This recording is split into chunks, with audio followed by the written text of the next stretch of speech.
कोई एक दीपक भी जला देना तो उस टाइम पे आसमान में ऐसा लगता था कि तारों का गेट पूरा प्योर चांदी का बना हुआ, जो आज भी पूरा का पूरा चांदी। यहाँ पे खड़े होते थे राजा, वहाँ पे सेनापति जी खड़े होते थे और इस ग्राउंड में परेड होती थी। सिंह की 12 रानियाँ हुआ करती थी। कहती थी उनकी राशि के अकॉर्डिंग वो एक बहुत बड़े ज्योतिषी भी थे, तो इसलिए सिक्योरिटी के लिए उसने ट्रांसजेंडर यानी हिजड़ों को रख रखा था, जो यहाँ से वॉच टावर से देखा करता। महल का सबसे पुराना गेट यही है और इसी की डिज़ाइन को देख लाइनिंग्स बनी हुई ना, इसमें आज भी गोल्ड लगा हुआ। नमस्कार दोस्तों, स्वागत है आपका मेरी वीडियो में एक बार फिर से।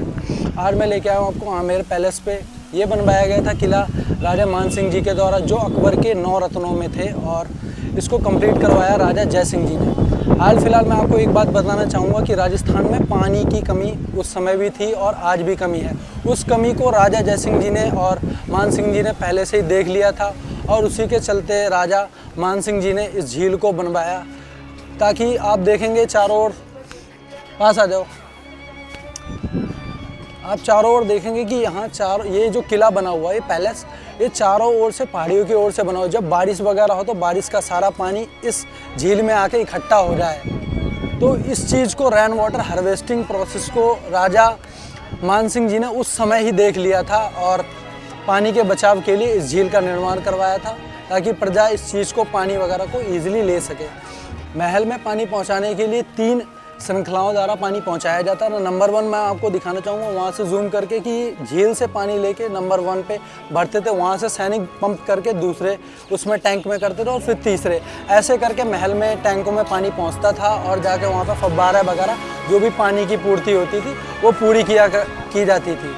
आइए अब आपको आगे लेके चलते हैं। सबसे पहले आप ये दोनों तरफ देखेंगे तो आपको ये गोल से दिखाई देंगे, इसमें आपको हाथी का कान सा दिखाई देगा। मोस्टली राजस्थान जयपुर में जो भी यूज़ होते थे ना, वो सारे के सारे जो भी जिस तरीके से महलों में जाने वगैरह के लिए ऊँटों का इस्तेमाल होता था, हाथियों का इस्तेमाल होता था, तो राजा ने इस तरीके की ये डिज़ाइन बनवाई थी जो हाथी के कान जैसी लगेगी आपको। ये सैनिकों के पहरेदारों के लिए हुआ करती थी उस टाइम पर। ये जो पूरी दीवार देख रहे हैं ना आप, चाइना की ग्रेट वॉल जैसी आपको दिखाई देगी। हालांकि ये उस टाइम पे सैनिकों की प्रोटेक्शन, जैसे दूर दराज से भी ये जो आप देख रहे हैं, जूम करके वहाँ दिखाइए, वहाँ से सैनिकों के जैसे लैम्प टावर नहीं होता देखने के लिए, उस टाइप वॉच टावर कहते हैं, उस तरीके से बना हुआ था ये।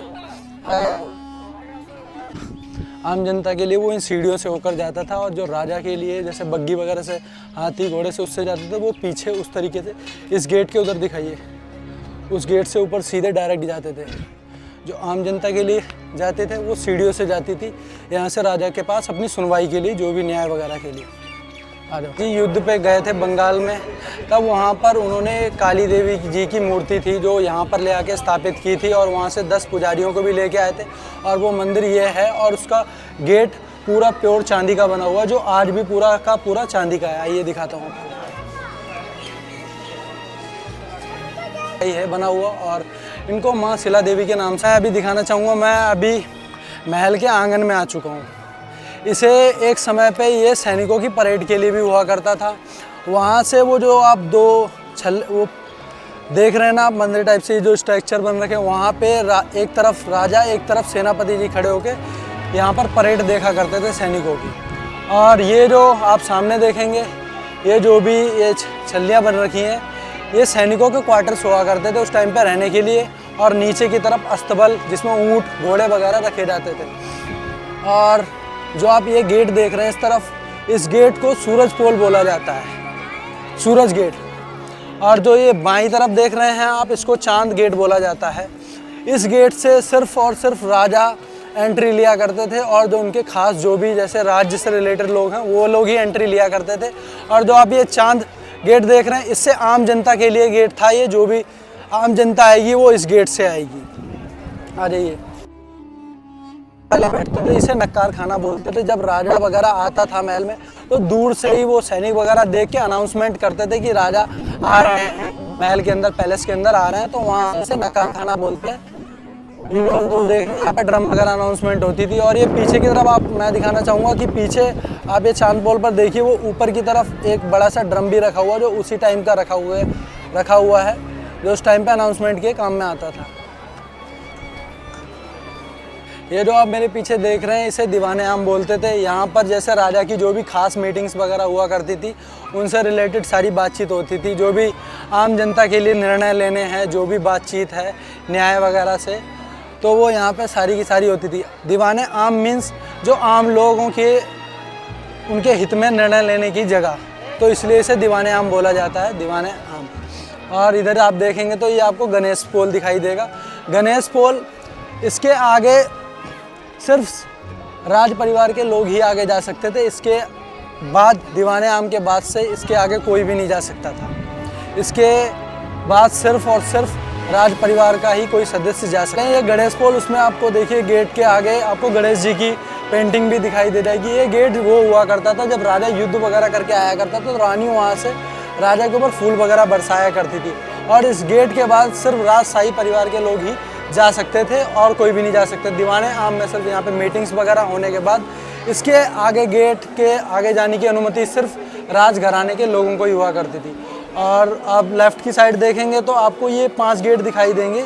ये किचन्स हुआ करते थे उस टाइम के, जो और इसमें खाना वगैरह बना करता था। और जो सामने आप देखेंगे तो वहाँ पे वो डाइनिंग हॉल हुआ करता था जिसमें वहाँ पे खाना खाया करते थे। कहते हैं राजा मानसिंह जी अकबर के दरबार में 9 रत्नों में थे, तो उन्हें राजा जी ने, जो अकबर था उसने उन्हें 27 रजवाड़े दिए थे संभालने के लिए और उनका देखा जोखा करने के लिए। ये 27 जो रूम टाइप से थी यहाँ पे सारा का सारा इसे सीए टाइप से थे, इसलिए यहाँ पे देखा जोखा करते थे। जो भी गांव का जो भी मेंटेनेंस वगैरह होता था, जो भी वहाँ से कर वगैरह वसूलना होता था, वहाँ का देखा रेखी सारी होती थी, यहाँ पे लिखा पढ़ी होती थी, इसीलिए इसको बोला जाता 27 कचहरी।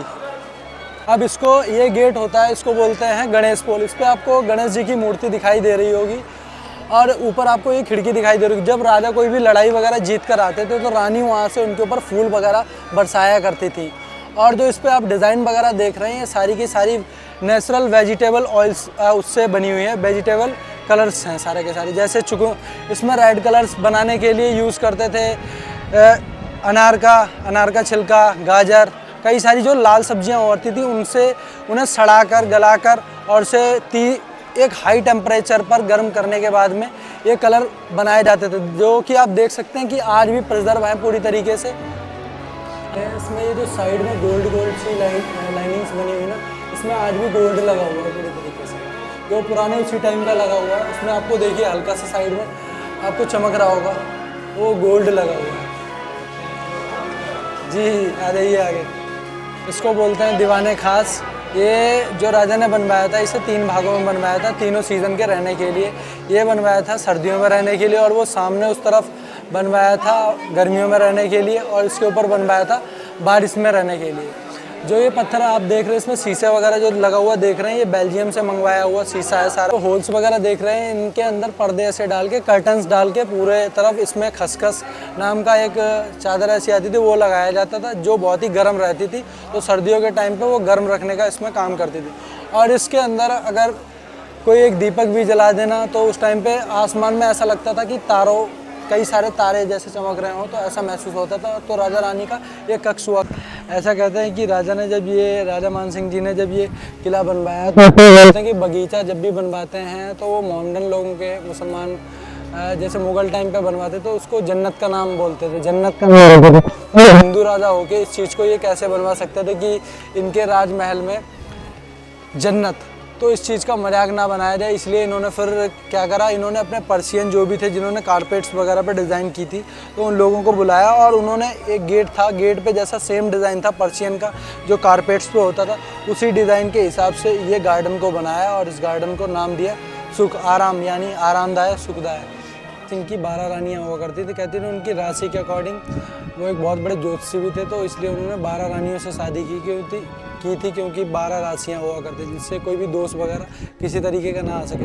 तो इधर आप 3 अपार्टमेंट देखेंगे, 1 2 3 गेट है, और इधर 3 है, और इस साइड में 3 है, और इधर 3 है। पूरे 12 गेट हैं इधर, यानी 12 कमरे हुआ करते थे 12 रानियों के लिए। और जो ऊपर आप वहाँ देखेंगे ऊपर की तरफ, वो राजा का वहाँ से वो रहता था, राजा वगैरह वहाँ से खड़े होकर देखते थे। यहाँ पर रानियाँ वगैरह कभी बातचीत वगैरह करती थी, और उनकी सिक्योरिटी के लिए उसने ट्रांसजेंडर यानी हिजड़ों को रख रखा था, जो यहाँ से वॉच टावर से देखा करते थे कि कोई भी रानी एक दूसरे से खुद के महल में जाके नहीं मिल सकती, जो भी उनका पर्सनल अपार्टमेंट उन्हें अलॉट कर रखा उनमें जाके पर्सनली नहीं मिल सकती थी।